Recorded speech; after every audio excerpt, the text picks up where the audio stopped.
Il y a des choses dans la vie que nous enfouissons si profondément que nous pensons qu'elles ne remonteront jamais. Mais le passé a une manière cruelle de frapper à votre porte. Quand vous vous y attendez le moins, et dans mon cas, il frappait en portant un col romain. Bonjour, mes amours, Ichijan, votre mamie, 76 ans. Vous parlant depuis mon petit coin de Troyes, Aube. C'est une grande ville maintenant, mais elle conserve encore des morceaux de mon histoire, disséminés dans ses rues. Aujourd'hui, je vais partager quelque chose que j'ai gardé dans mon cœur pendant plus de 5 décennies.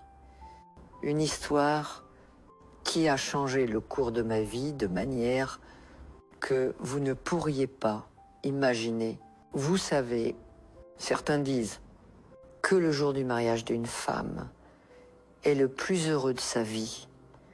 Et ça aurait dû l'être, oh, messers, comme ça aurait dû l'être, mais parfois. La vie a d'autres plans. Excès, qui aurait dû être un conte de fées, peut se transformer en cauchemar en quelques minutes. Avant de continuer, j'aimerais que vous laissiez un commentaire avec quelque chose d'intéressant sur vous. D'où vous regardez cette vidéo? Combien d'enfants ou de petits-enfants vous avez? Quel est votre passe-temps? Votre âge? Et bien plus encore, je suis impatient de lire vos commentaires. Et si vous pouvez mettre un pouce en l'air, êtes-vous à bonheur, vous réchaufferez le cœur de cette mamie. Je suis né en 1949 à Nevers, Nièvre, une petite ville où tout le monde se connaissait, où les ragots voyageaient plus vite qu'une boule de chardon roulant dans une pente et où la parole d'un prêtre valait plus qu'un document notarié. Mon père, Ernest Fontaine, possédait une petite épicerie respectée. Ma mère, Constance Fontaine, cousait pour les autres et faisait les meilleurs pâtés de la région. Nous étions une famille simple, mais heureuse. J'ai grandi en courant dans les cours poussiéreuses, grimpant aux pommiers, jouant à la marelle avec les autres filles dans la rue. La vie était dure, mais il y avait une douceur qu'il est difficile de trouver de nos jours. Tout le monde cédait, les portes restaient déverrouillées et nous dormions, sans crainte de rien, sauf au croque-mitaine que nos mères inventaient pour nous empêcher de sortir la nuit. C'était lors de la fête du 14 juillet 1967 que je rencontrai Jacques. J'avais 21 ans, il en avait 25. Il travaillait comme mécanicien dans le seul garage de la ville, avait toujours les mains tachées de graisse, mais le plus beau sourire qu'il y avait, vous. Je me souviens comme si c'était hier, je dansais avec ma cousine. Quand je trébuchais sur ma propre robe, j'aurais atterri sur le visage si 2 mains fortes ne m'avaient pas rattrapé. Attention, mademoiselle, la République n'aime pas voir les jolies filles se blesser à sa fête, disait-il, avec ce sourire qui faisait faire un salto à mon cœur. À partir de ce jour, Jacques ne quittait plus mon côté. Chaque jour, il passait à l'épicerie de mon père pour acheter quelque chose, un paquet de cigarettes, qu'il ne fumait même pas, une boîte d'allumettes dont il n'avait pas besoin, un bonbon qu'il distribuait aux enfants de la rue. N'importe quelle excuse était bonne pour me voir, échanger quelques mots, voler un sourire de moi. Mon père, qui pouvait être féroce comme un ours quand il le voulait, remarquait bientôt les intentions du jeune homme, mais Jacques était travailleur respectueux d'une famille connue.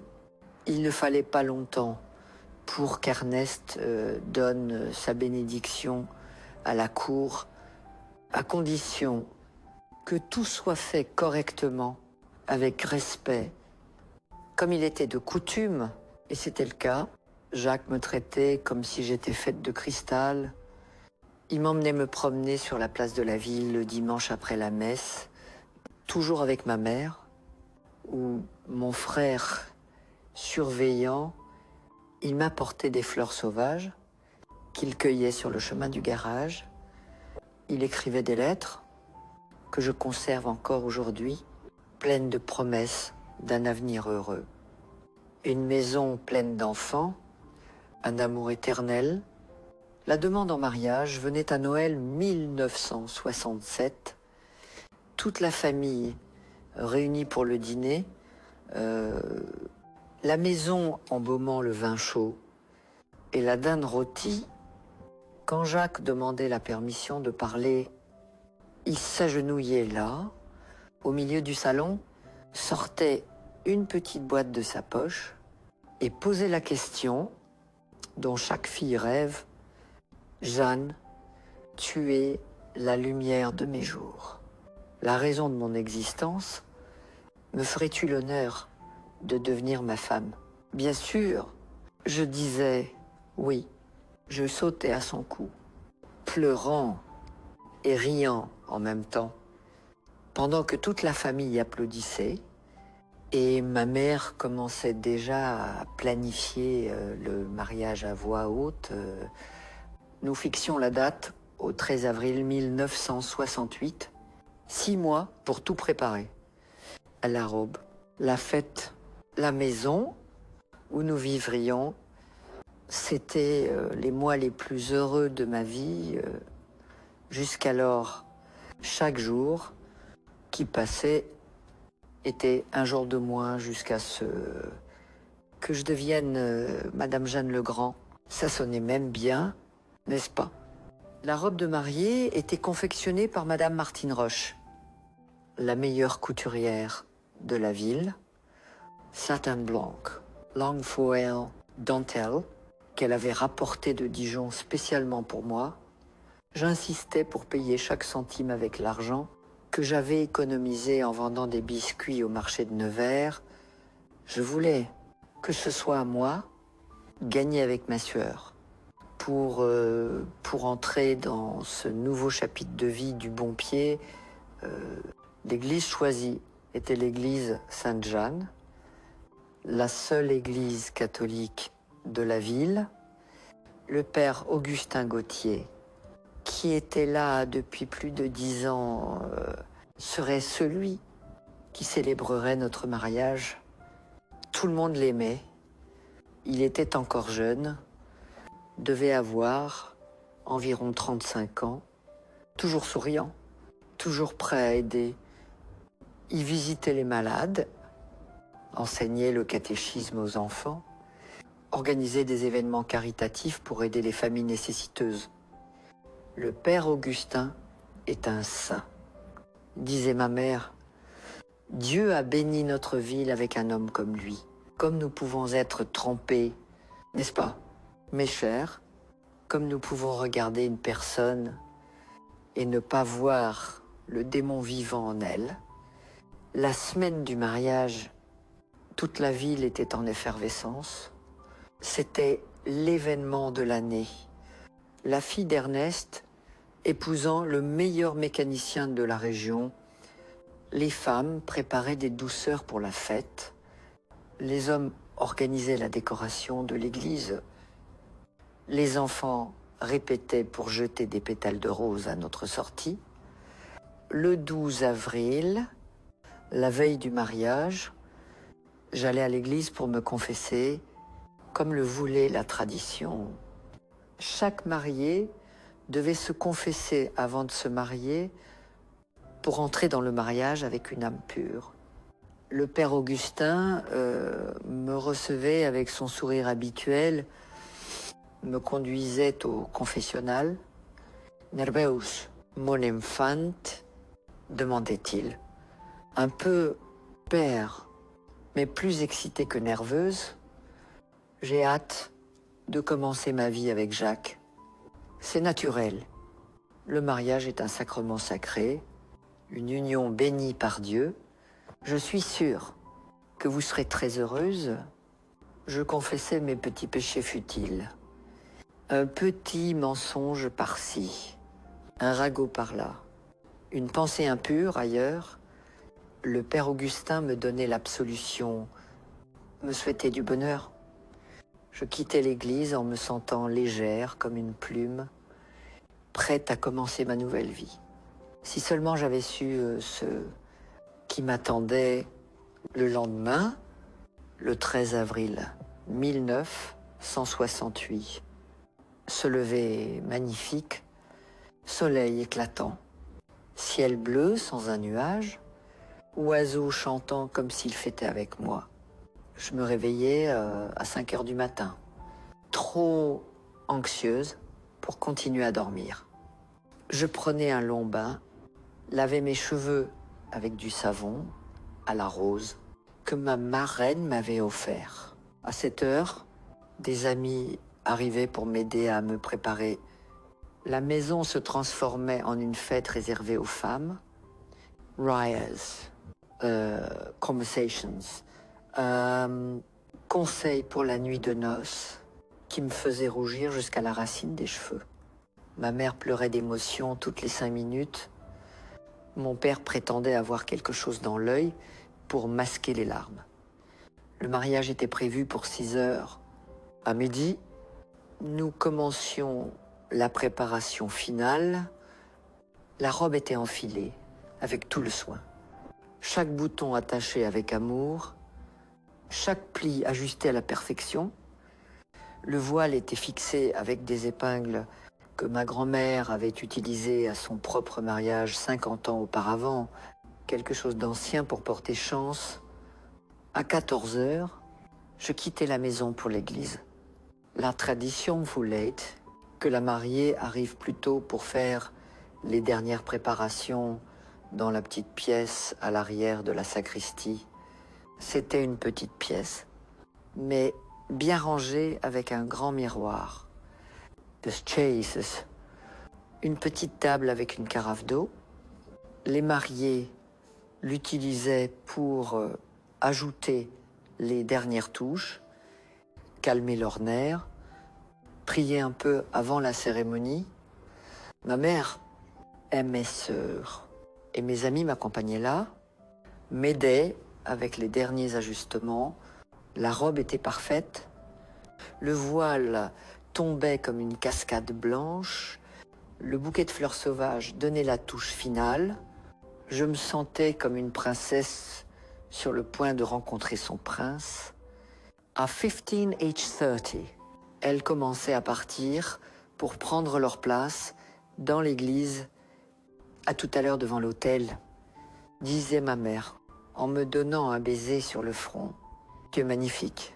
Ma fille, ton père doit déjà être dehors, attendant pour t'accompagner dans l'allée. J'étais seule dans la petite pièce, me regardant dans le miroir, ayant du mal à croire qu'en une demi-heure, je serais une femme mariée. C'est alors que j'entendais frapper à la porte. Entres, disais-je, pensant que c'était une des filles qui avait oublié quelque chose, mais c'était pas le cas. C'était le père Augustin. Bonjour, Jeanne, je suis venue voir si tout va bien, si tu as besoin de quelque chose avant la cérémonie. Tout est parfait. Père, merci de votre sollicitude. Il entrait dans la pièce, fermait la porte derrière lui. Je trouvais cela étrange, mais ne disais rien. Après tout, c'était le prêtre, n'est-ce pas? Un homme de Dieu, quel mal pourrait-il y avoir? Tu es vraiment très belle, disait-il, approchante. Jacques est un homme chanceux. Merci. Père, il allait à la petite table, prenait la carafe d'eau. Tu dois être nerveuse. Veux-tu un verre d'eau? Ça t'aidera à te calmer. J'étais en effet assoiffée d'anxiété. Oui, s'il vous plaît, père, merci beaucoup. Il servait le verre, me le tendait. L'eau avait un goût légèrement amer, mais je pensais que c'était à cause de ma nervosité. Je buvais tout d'un trait. Voilà, disait-il, prenant le verre vide de ma main. Maintenant, détends-toi et tout ira bien. C'était une question de minutes soudaine. Je ressentais un étrange étourdissement, des Jambesfeibels, une vision floue. J'essayais de me soutenir sur la chaise.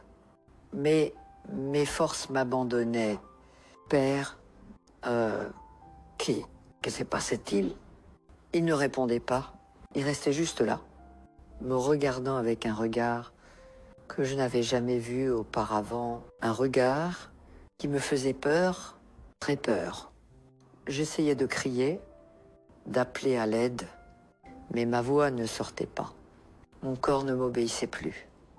Je glissais lentement au sol, la robe de mariée s'étendant autour de moi comme un linceul blanc.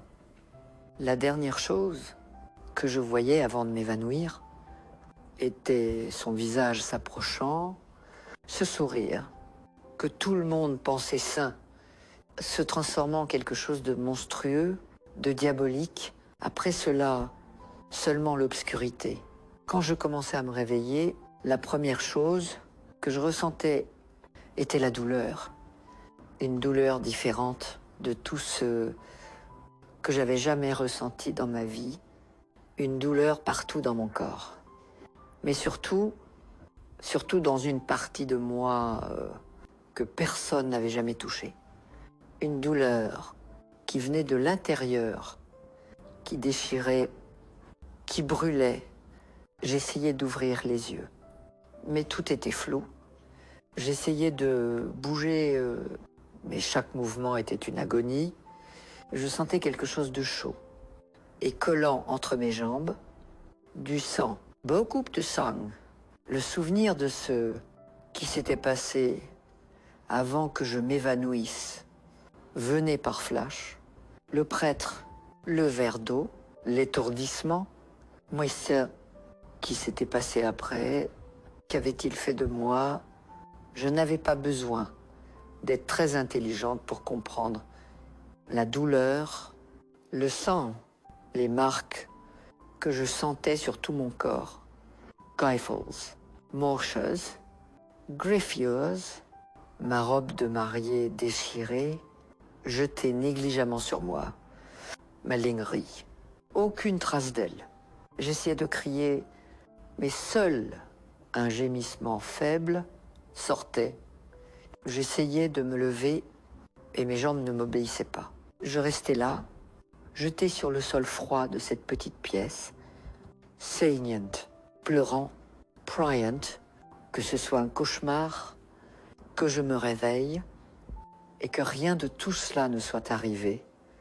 C'est que ma mère me trouvait. Il était déjà passé 6h30. Le mariage retardé, tout le monde inquiet. Elle venait me chercher et se retrouvait face à cette scène d'horreur. Sa fille, qui avait quitté la maison habillée en mariée, rayonnante de bonheur, maintenant jetée au sol comme un chiffon, violée, détruite. Son cri résonnait dans toute l'église, un cri de douleur, de désespoir, d'une mère voyant son pire cauchemar devenir réalité. En quelques secondes, la petite pièce était pleine de gens. Mon père et mes sœurs. Jacques. Oh, le regard de Jacques, quand il me voyait, c'était comme si on lui avait arraché l'âme. Il tombait à genoux à côté de moi, essayant de me couvrir avec sa veste, les mains tremblantes, les yeux pleins d'un mélange de douleur, de colère et de désespoir. Qui a fait ça? Qui lui a fait ça, priait-il, regardant tout le monde, cherchant un coupable, une explication, mais je ne pouvais pas parler. Ma langue était lourde, mes pensées embrouillées, le sédatif faisait encore effet, mélangé au traumatisme. à la douleur, à la honte. Je ne pouvais que pleurer et me recroqueviller, voulant disparaître, voulant mourir. Il m'emmenait précipitamment à l'hôpital. Le docteur Jérôme Simon, le seul médecin de la ville, confirmait ce que tout le monde savait déjà, mais que personne ne voulait dire à haute voix. J'avais été violée, brutalement, à plusieurs reprises. Il y a des traces de sédatifs dans son système, disait-il à mon père. Pensant que je n'écoutais pas. Quelqu'un a drogué cette fille avant. Avant de faire ça, la nouvelle se répandait dans la ville comme une traînée de poudre. La fille d'Ernest, la fiancée de Jacques, avait été attaquée dans l'église le jour même de son mariage. Mais par qui aurait commis une telle monstruosité? Jacques se transformait en animal blessé. Il parcourait toute la ville, interrogeant tout le monde, cherchant des indices, menaçant de tuer celui qui avait fait ça à moi. Le mariage, bien sûr, était annulé. Comment pourrait-il y avoir une célébration après une telle tragédie?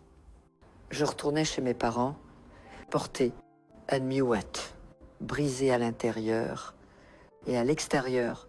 Je m'enfermais dans ma chambre, refusais de manger, de parler, de vivre. À quoi bon vivre? Mon honneur était perdu. Mon corps violé, mon avenir détruit. Dans une petite ville comme Nevers, une fille déshonorée n'avait plus sa place dans le monde, mais le pire de tout était de ne pas me souvenir. Peu importe combien j'essayais, je ne pouvais pas voir le visage de celui qui avait fait ça à moi. Je me souvenais du prêtre me donnant de l'eau. Je me souvenais de m'être évanouie. Et ensuite, juste la douleur, le sang, l'horreur qui était entrée dans cette pièce après que je me sois évanouie, qui avait été le monstre qui avait détruit ma vie. Les enquêtes ne menaient nulle part. Le shérif, un homme ventru et paresseux, posait quelques questions de routine et haussait les épaules. Il n'y a pas de témoin. Aucun moyen de savoir, disait-il. Ça aurait pu être n'importe qui est entré dans l'église, n'importe qui. Comme si c'était normal que quelqu'un entre dans une église, trouve une mariée inconsciente et décide de la violer comme si c'était quelque chose qui arrivait tous les jours.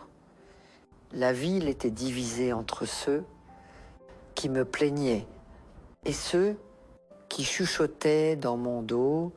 L'a-t-elle provoqué? Murmuraient certains. Une fille convenable ne reste pas seule avec un homme dans une pièce fermée. Comme si j'avais choisi d'être droguée et violée le jour de mon mariage, Jacques restait à mes côtés, inébranlable, disant qu'il voulait toujours m'épouser, que rien n'avait changé. Mais je voyais dans ses yeux que tout avait changé. Comment pourrait-il me toucher sans se souvenir qu'un autre m'avait touché en premier? Et de la pire manière possible, comment construire une vie sur des ruines? C'était ma grand-mère, Joséphine Lefebvre, qui plantait la première graine de vérité. Un après-midi, en peignant mes cheveux, elle disait doucement: « Petite, te souviens-tu de qui t'a donné l'eau ?»« Le père Augustin. » Répondais-je, ne comprenant pas où elle voulait en venir. Et après avoir bu l'eau, que s'est-il passé? Je me suis sentie étourdie, je me suis évanouie. Elle restait silencieuse un moment, continuant à peigner mes cheveux, puis murmurait, si doucement que je l'entendais à peine. Et si personne n'était entré dans cette pièce, et si celui qui a fait ça était déjà là, mon sang se glaçait. Non, Ça ne pouvait pas être. Le père Augustin était un homme de Dieu, une sainte. Tout le monde le disait. Il ne serait pas capable, n'est-ce pas? Les mots de ma grand-mère continuaient à marteler dans ma tête, jour et nuit. Et Tsicheloui, qui avait fait ça, était déjà là, mais comment accuser un prêtre? Comment même penser une telle chose? À cette époque, Meskers, un prêtre était plus respecté qu'un médecin, qu'un shérif, qu'un maire. La parole d'un prêtre valait plus qu'un serment au tribunal. Je passais des semaines enfermée dans ma chambre, mangeant le minimum pour survivre, prenant des bains à l'éponge, parce que je ne supportais pas d'être nue sous la douche. Chaque fois que je fermais les yeux, j'essayais de forcer ma mémoire, d'essayer de voir à travers le brouillard du sédatif. Mais c'était comme essayer d'attraper de la fumée. Plus j'essayais, plus ça m'échappait. Jacques venait me voir tous les jours. Il s'asseyait sur le porche avec mon père, buvait du café, demandait de mes nouvelles. Parfois, je jetais un œil par la fente de la fenêtre, le voyais là, à bateau, souffrant autant que moi. Mon père essayait de le convaincre de passer à autre chose, de trouver une autre fille, de reconstruire sa vie, mais il secouait la tête, obstiné. Jeanne est ma fiancée, Monsieur Ernest. Peu importe ce qui s'est passé, elle reste la femme de ma vie. 3 mois après ce jour maudit, je me réveillais au milieu de la nuit avec un flash de mémoire, une odeur, de l'encens mêlé de sueur. La même odeur que je sentais chaque fois que j'allais me confesser.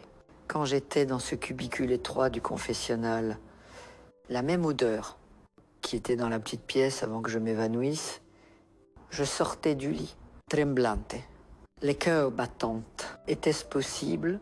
Mon Dieu au ciel! Ma grand-mère avait-elle raison? Était-ce le prêtre?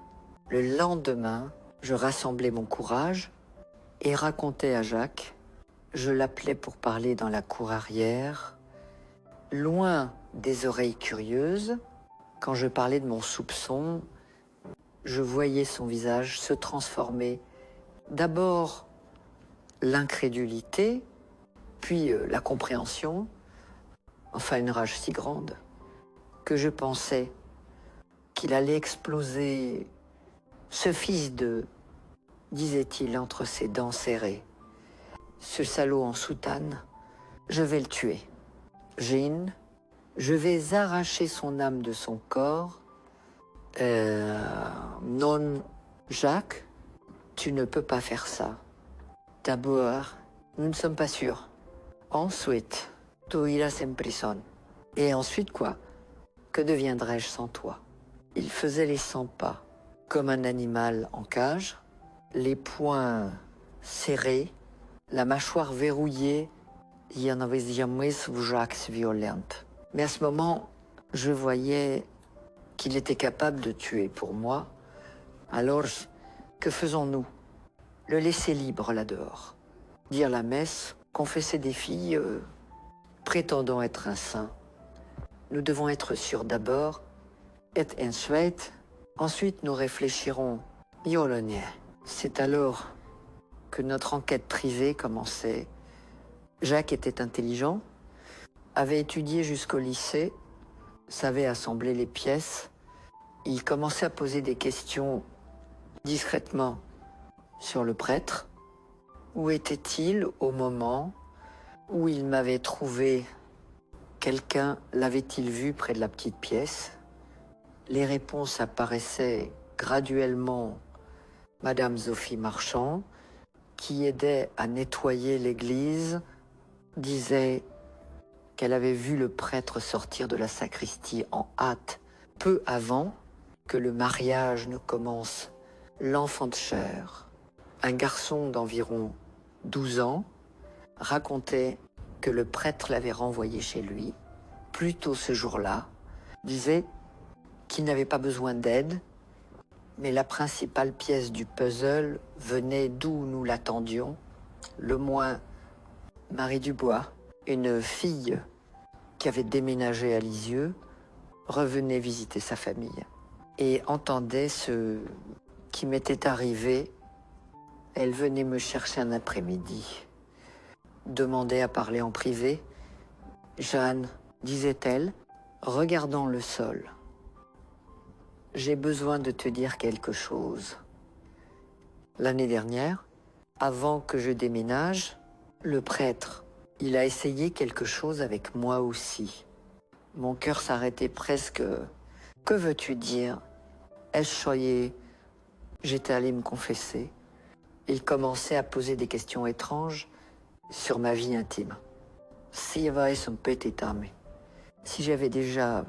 Tu sais, je trouvais ça étrange. Mais je répondais, puis sortait du confessionnal, venait de mon côté, commençait à passer la main dans mes cheveux, disant que j'étais trop belle pour être seule. Des larmes coulaient sur son visage pendant qu'elle racontait l'histoire. J'avais peur. Je me levais pour partir. Mais il me saisissait. Il essayait de m'embrasser, passer la main sur moi. J'ai réussi à le repousser et à courir. Mais j'avais tellement peur, tellement honte. À qui allais-je le dire? Qui me croirait? Et à ce moment, j'étais certaine que c'était pas la première fois que le père Augustin avait fait quelque chose comme ça. Et s'il l'avait fait avec Marie, essayé avec moi, combien d'autres pouvaient avoir souffert en silence? Jacques devenait encore plus furieux quand je lui racontais l'histoire de Marie. Moi, il y avait une lueur différente dans ses yeux, une lueur de quelqu'un qui complotait quelque chose. Laisse-moi faire, disait-il. Je m'en occupe. Jacques, pour l'amour de Dieu, ne fais rien de fou. Je ne ferai pas. Mais ce salaud ne restera pas impuni. Fais-moi confiance. 2 semaines plus tard, Jacques se présentait chez nous avec une expression étrange. Il appelait mon père pour une conversation privée. Puis tous les deux m'appelaient. Nous nous asseyions tous les trois dans la cuisine. Portes et fenêtres fermées. J'ai découvert des choses sur le prêtre. Comment c'est Jacques? Des choses que le diocèse n'aimerait pas savoir. Mon père fronçait les sourcils. Quel genre de choses? Il détourne l'argent des collectes. J'ai des preuves. Il prend une partie de la dîme et l'envoie à sa famille à Chalon-sur-Saône.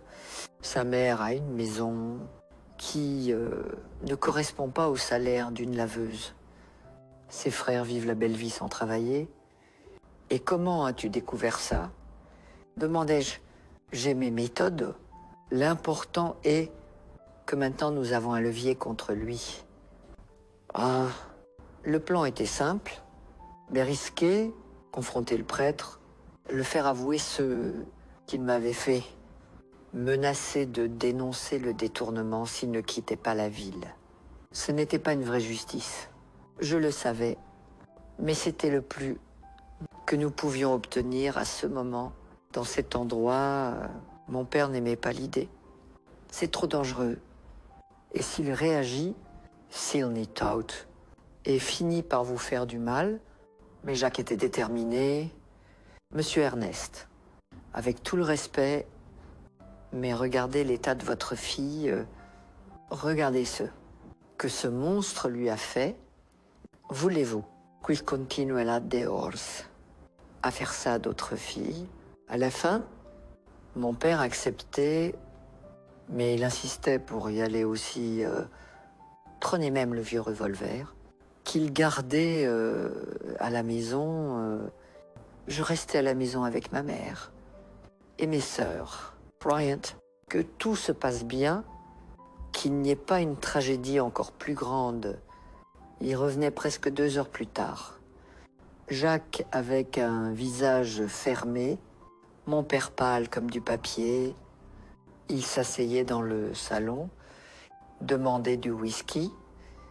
Ma mère servait avec des mains tremblantes et je demandais, incapable de supporter l'anxiété plus longtemps. Jacques prenait une grande gorgée avant de répondre. Il a avoué, pas au début, bien sûr, il niait, faisait l'offensé, menacé d'appeler la police.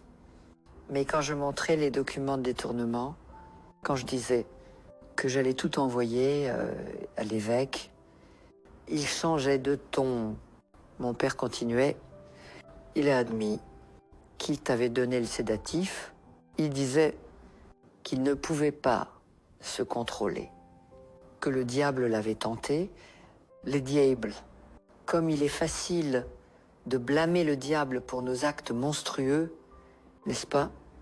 Comme il est commode d'avoir un bouc émissaire pour le mal qui vit en nous. Ils partent, concluait Jacques. Je lui ai donné une semaine pour demander un transfert, pour inventer une excuse. S'il ne part pas, j'enverrai tout à l'évêque et à la police. Oh. Une semaine plus tard, le père Augustin annonçait à la messe qu'il avait été transféré dans une paroisse à Metz. Il disait que c'était la volonté de Dieu, qu'il devait porter la parole dans des endroits plus nécessiteux. Certaines dames de l'Église pleuraient même, déplorant la perte d'un si bon prêtre, si elles savaient seulement. Mais son départ ne guérissait pas mes blessures. Le traumatisme était là, profondément enraciné, mais en temps jour et nuit. Je ne pouvais pas entrer dans une église sans trembler. Je ne pouvais pas voir un col romain sans avoir la nausée. Je ne pouvais pas imaginer être touché par un homme, même pas par Jacques, qui avait toute la patience du monde avec moi. La ville continuait à jaser, spéculer, yuga, sans connaître la vérité. Ils inventaient leur propre version. Certains disaient que j'avais un amant secret qui m'avait attaqué par jalousie, d'autres que c'était une histoire de sorcellerie, un sort jeté par une femme envieuse, et il y avait toujours ceux qui insinuaient que la faute était mienne. D'une certaine manière, 6 mois après ce jour fatidique, Jacques venait avec une proposition. Jeanne, partons d'ici, allons ailleurs. Recommençons. Marions-nous. Loin de ses regards. Dit is lang as Winnie, Moses. Mais où est notre famille? J'ai un cousin à Troyes. Il a un garage là-bas. A besoin d'un mécanicien. C'est une grande ville. Personne ne connaîtra notre histoire. Nous pouvons repartir de zéro. L'idée de quitter Nevers était à la fois effrayante et libératrice à la fois, effrayante, parce que cela signifiait laisser derrière tous ceux que je connaissais, ma famille, mes racines, libératrice, parce que c'était la chance d'échapper au regard de pitié, au chuchotement, aux souvenirs qui me hantaient à chaque coin de rue. Mes parents étaient réticents au début, mais voyant mon état, voyant que je ne me remettais pas, que je continuais à dépérir dans cette ville qui était devenue ma prison. Il finissait par accepter. Ma mère pleurait beaucoup, m'enlaçait comme si elle n'allait plus jamais me revoir. Va, ma fille, disait-elle, va être heureuse. Loin d'ici, oublie ce malheur et construis une nouvelle vie. En janvier 1969, Jacques et moi partions pour Troyes. Nous prenions peu de choses. Quelques vêtements, des meubles essentiels et beaucoup d'espoir pour des jours meilleurs. Nous nous marions dans une cérémonie civile. Dès notre arrivée, une cérémonie simple, juste nous deux et les témoins que le juge arrangeait. Ce n'était pas le mariage de rêve que j'avais imaginé, il n'y avait pas de robe blanche, pas de fête, pas de valse, mais il y avait ceux qui comptaient l'amour d'un homme qui m'avait choisi, même brisé, même marqué, même avec une histoire qui aurait fait fuir n'importe qui d'autre. L'adaptation n'était pas facile. Troyes était beaucoup plus grande que Nevers, plus animée, plus impersonnelle. Mais c'était bien d'une certaine manière. Personne ne savait qui nous étions, d'où nous venions, si qui s'était passé. Nous pouvions inventer notre propre histoire. Jacques commençait à travailler au garage de son cousin. Je trouvais un emploi dans un magasin de tissus au centre-ville. Nous louions une petite maison simple, mais décente, achetant nos meubles petit à petit, construisant notre nid, les nuits difficiles, et elle venait encore avec des cauchemars et des souvenirs qui m'assaillaient sans prévenir. Jacques me tenait, McCallmite, me rappelait où nous étions et pourquoi nous étions là. C'est derrière nous, murmurait-il à mon oreille. Ici, c'est notre avenir. Personne ne peut nous juger ou nous faire du mal. Progressivement. Nous nous intégrions dans la nouvelle communauté. Nous rencontrions les voisins. Nous faisions des amis au travail. Découvrions les meilleurs endroits pour faire les courses. Troyes nous accueillait avec la générosité des grandes villes qui ont de la place pour toutes sortes d'histoires, sans poser trop de questions. En novembre 1969, presque 2 ans après ce jour terrible, je découvrais que j'étais enceinte. La nouvelle me prenait par surprise. Pas parce que nous ne l'attendions pas, mais parce que j'avais cessé de croire que mon corps pouvait engendrer la vie après tant de violence. Quand je le disais à Jacques, je voyais des larmes dans ses yeux, pas de tristesse, mais de joie pure. Non continue. Tot ira bien, disait-il, me prenant dans ses bras avec précaution, comme si j'étais faite de cristal. Notre enfant grandira libre, heureux, sans porter le poids de ce que nous avons traversé. La grossesse était à la fois une bénédiction et une épreuve. Une bénédiction parce qu'elle me donnait un nouveau but, une raison de regarder en avant plutôt qu'en arrière, une épreuve parce que la peur me consumait. Et si je ne pouvais pas être une bonne mère, et si mes traumatismes affectaient mon enfant, et si le monde là-dehors était aussi cruel pour lui qu'il avait été pour moi, le docteur Edmond, qui me suivait, était un homme gentil, qui remarquait mon anxiété. La première grossesse est toujours comme ça, me disait-il. C'est normal d'être nerveuse, mais vous êtes forte, Jeanne. Vous serez une mère merveilleuse. S'il connaissait toute la vérité, dirait-il la même chose. Mais c'était la beauté de Troyes. Je pouvais être juste une femme enceinte, pas une victime portant des cicatrices. Ernest naissait à l'aube d'un jour de juillet 1970, après un accouchement long, mais sans complications. Quand le médecin plaçait ce petit être dans mes bras, je ressentais quelque chose que je n'avais pas vécu depuis 2 ans. Une joie pure, sans mélange, sans ombre. C'était un garçon magnifique, en bonne santé, avec les yeux de son père, et un cri fort qui remplissait la maternité. Et le regardant, je comprenais que la vie m'avait donné une seconde chance, pas pour oublier le passé, cela ne serait jamais possible, mais pour construire quelque chose de beau sur les ruines. Regardez, disait Jacques, touchant le petit visage de notre fils avec des doigts tremblants. Il est parfait. Notre miracle. Il était vraiment un miracle. Après tant de destruction, tant de douleur, nous étions capables de créer la vie, de générer de l'amour, d'être une famille. Le nom Ernest était choisi en l'honneur de mon père, qui nous avait soutenus, même quand il n'était pas d'accord avec nos décisions.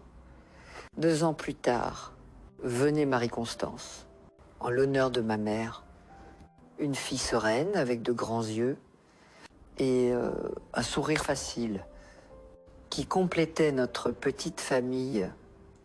Et 3 ans après cela, notre Benjamin, Anne-Béatrice, qui arrivait pleine d'énergie pour secouer notre routine, élevait 3 enfants dans les années 1970, sans le soutien de la famille élargie, n'était pas facile. Mais chaque défi surmonté était une victoire. Chaque étape atteinte, une preuve que nous avions fait le bon choix. Mes enfants grandissaient libres du poids de notre histoire, entourés d'amour et de protection. Je leur enseignais, surtout aux filles, l'importance de connaître leurs droits, de ne pas accepter les abus d'autorité, de faire confiance à leur instinct quand quelque chose ne semblait pas juste, sans raconter les détails sordides de ce que j'avais traversé. Je plantais en eux des graines de courage et de discernement. Si quelqu'un essaie de vous mettre mal à l'aise, disais-je, peu importe qui c'est, professeur, prêtre, voicing, n'importe qui, vous courez et vous me le dites. Une promesse de garder un secret sur quelque chose de mal ne vaut rien. So, pendant 15 ans, je vivais sous l'illusion que j'avais réussi à enfouir mon passé pour toujours. Mes enfants grandissaient en bonne santé. Jacques prospérait au garage. Il était devenu associé de son cousin. Notre vie semblait enfin sur les rails. Mais en 1924, une lettre changeait tout. C'était de Marie Dubois, celle qui m'avait parlé de la tentative d'abus du prêtre. Elle écrivait pour m'informer que d'autres femmes étaient apparues avec des histoires similaires, victimes du même prêtre, dispersées dans diverses villes de l'Aube et de la Moselle. Jeanne, disait la lettre, nous avons découvert que nous étions beaucoup plus nombreuses que nous imaginions et nous nous organisons pour chercher la justice. Je sais que tu as reconstruit ta vie, que tu as une famille à protéger. Mais ta voix pourrait être fondamentale pour que d'autres femmes trouvent du courage. Pareil, mon premier instinct était de déchirer la lettre et de faire semblant qu'elle n'était jamais arrivée. Ma vie était bonne, mes enfants ne savaient rien. Pourquoi remuer des blessures guéries? Mais ma conscience ne me laissait pas en paix. Si d'autres femmes avaient souffert ce que j'avais souffert, si le monstre avait continué sa destruction, mon silence ne serait-il pas complice? Je parlais à Jacques. Bien sûr, après tant d'années ensemble, nous n'avions pas de secret l'un pour l'autre. Il écoutait, réfléchissait, prenait mes mains. La décision est à toi, disait-il. Si tu veux participer à ce combat, je suis à tes côtés. Si tu veux garder notre vie telle qu'elle est, je soutiens aussi cela. Mais souviens-toi d'une chose, tu n'es plus cette fille effrayée de Nevers. Tu es une femme forte, une mère qui a construit une belle vie. Si quelqu'un peut affronter cette bataille, c'est toi. Lively. Je cherchais sœur Bénédicte Pelletier un après-midi de septembre. Elle vivait dans une maison simple dans le quartier ouest de Troyes, où elle maintenait un centre de soutien pour les femmes nécessiteuses. Elle ne portait plus l'habit religieux, avait quitté la congrégation après notre procès, mais continuait à servir Dieu à sa manière. « Yes, voice, que tu viendrais », disait-elle, me prenant dans ses bras comme si nous étions de vieilles amies. « Tu as l'air de quelqu'un qui ne peut pas rester silencieux face à la justice. » Ce qu'elle me racontait me laissait abasourdi. Nous n'étions pas juste quelques femmes isolées. C'était un schéma systématique d'abus qui s'étendait sur des décennies. Le père Augustin avait été transféré de paroisse en paroisse. Chaque fois que des problèmes surgissaient, laissant une traînée de victimes partout où il allait. Le diocèse savait, expliquait sœur Bénédicte, ils avaient des documents, des rapports, des confessions, mais ils choisissaient de transférer au lieu de punir, de couvrir au lieu de confronter. Ils sont complices de chaque acte de violence qu'il a commis après la première plainte non enquêtée. Déjà, c'était révoltant de découvrir que mon cas n'avait pas été isolé ou exceptionnel. C'était juste un de plus dans une longue liste de crimes couverts par une institution qui prétendait représenter Dieu sur terre. Il me fallait des semaines pour prendre la décision. Je pensais à mes enfants, qui avaient alors 14 sœurs et nanans. Comment leur expliquer que la mère, qu'ils avaient toujours connue comme forte et déterminée, avait un passé de violence et de traumatisme? Comment les protéger des conséquences d'une bataille juridique contre l'Église? Mais je pensais aussi à combien d'autres Jeannes pouvaient souffrir en silence. Combien de familles brisées, combien de prédateurs protégés par le col romain. Et le pouvoir institutionnel, maman, me disait ma fille est née une nuit, Foyan, que j'étais trop inquiète pour le cacher. Vas tu bien? On dirait que quelque chose te tracasse. Je regardais cette fille intelligente, déterminée, que j'avais élevée pour être forte et indépendante. Si un jour quelqu'un essayait de lui faire du mal, il faudrait que d'autres femmes aient lutté avant pour créer un monde où sa douleur serait prise au sérieux. Il y a quelque chose, ma fille, mais c'est une affaire d'adulte, une très vieille injustice qu'il peut être temps de corriger. Alors, tu dois la corriger, disait-elle, avec la simplicité de la jeunesse. Tu nous apprends toujours que nous ne pouvons pas laisser passer les mauvaises choses sans les défier. C'était la réponse dont j'avais besoin. Le processus qui suivait était encore plus difficile que je n'avais imaginé. Pas seulement à cause de la douleur de revivre de vieux traumatismes, mais à cause de l'impact sur ma famille. Quand la nouvelle fuitait dans la presse, les journalistes découvraient notre identité, notre adresse, notre histoire. Mes enfants rentraient de l'école avec des questions qu'ils ne savaient pas poser. Des camarades leur avaient montré des journaux, faisaient des commentaires, répétaient des rumeurs. Je devais m'asseoir avec chacun d'eux, ajustant le langage à leur âge et raconter une version de la vérité qu'ils pouvaient comprendre et portèrent. « Pourquoi ne nous as-tu jamais dit cela avant ?» demandait Ernest, avec la révolte typique des adolescents contre les injustices, parce que parfois, nous avons besoin de temps pour devenir assez forts pour nous battre, et parce que je voulais vous protéger d'une histoire très triste, mais maintenant, tu te bats. Observez Marie-Constance. Maintenant, je me bats pour que d'autres filles ne traversent pas ce que j'ai traversé, pour que vous grandissiez dans un monde où ces choses ne restent pas cachées. L'armée, c'était dur, mais nos enfants nous surprenaient.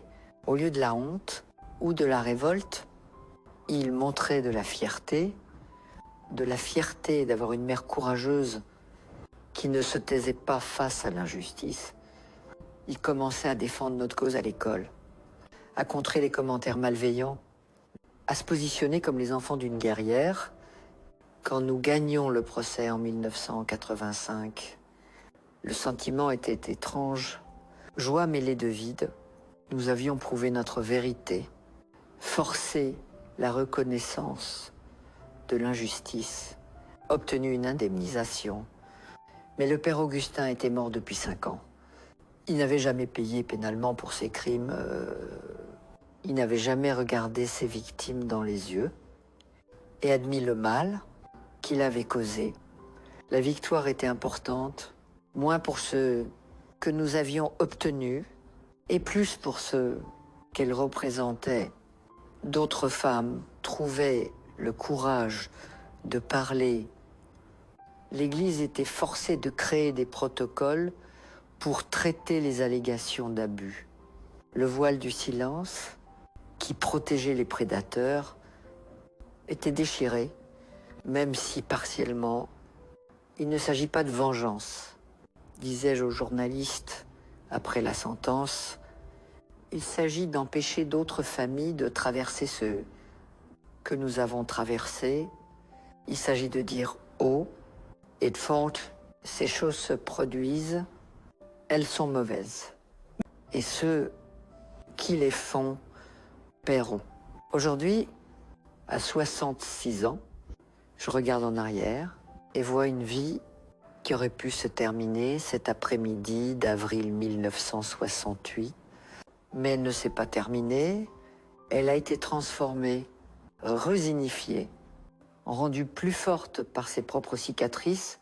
Mes enfants sont devenus des adultes merveilleux.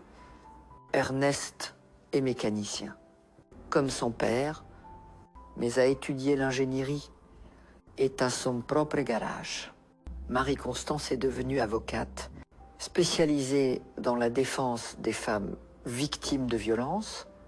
Anne-Béatrice est enseignante et travaille à l'éducation sexuelle dans les écoles, enseignant aux enfants le consentement et la protection. Tu as planté en nous la graine de la justice.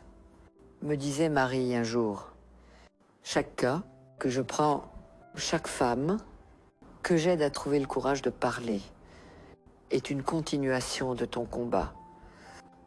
Oh, j'ai 8 petits-enfants maintenant, qui grandissent dans un monde différent de celui que je connaissais, pas parfait, bien sûr, mais où la parole d'une victime a plus de poids, où les allégations sont enquêtées, où le silence n'est plus la seule option.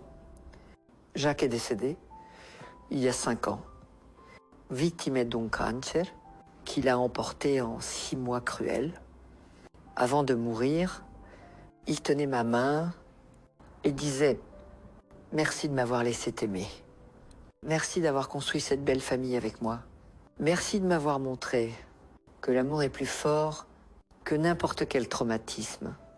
C'est moi qui devrais te remercier, mon amour éternel, pour être resté quand d'autres auraient fui, pour avoir choisi de reconstruire au lieu d'abandonner, pour m'avoir donné des enfants qui portent notre amour en avant, le multipliant dans les générations futures.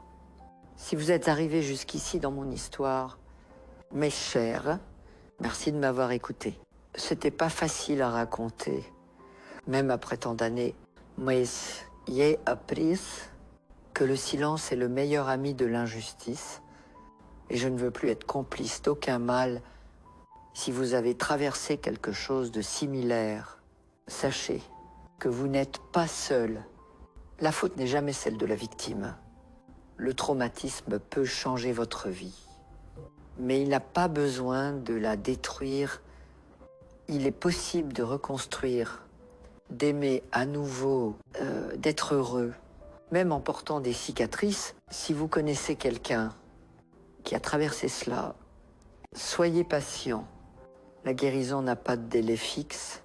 Certains prennent des mois, d'autres des années. Certains, une vie entière. L'important est de ne pas abandonner, de ne pas laisser le mal gagner. Et si vous êtes en position de pouvoir, que ce soit parent, ensagnant, leader religieux, n'importe quoi. Souvenez-vous, avec le pouvoir vient la responsabilité. Utilisez-le pour protéger, pas pour opprimer, pour libérer, pas pour emprisonner, pour guérir, pas pour blesser. Le monde a encore beaucoup de mal, beaucoup de souffrance, beaucoup d'injustice. Mais il a aussi des gens comme Jacques, comme Sœur Bénédicte, comme mes enfants, comme chacune des femmes courageuses qui se sont jointes à moi dans la lutte. Il a de l'amour, de l'espoir, la possibilité de changement. J'ai survécu au pire jour de ma vie.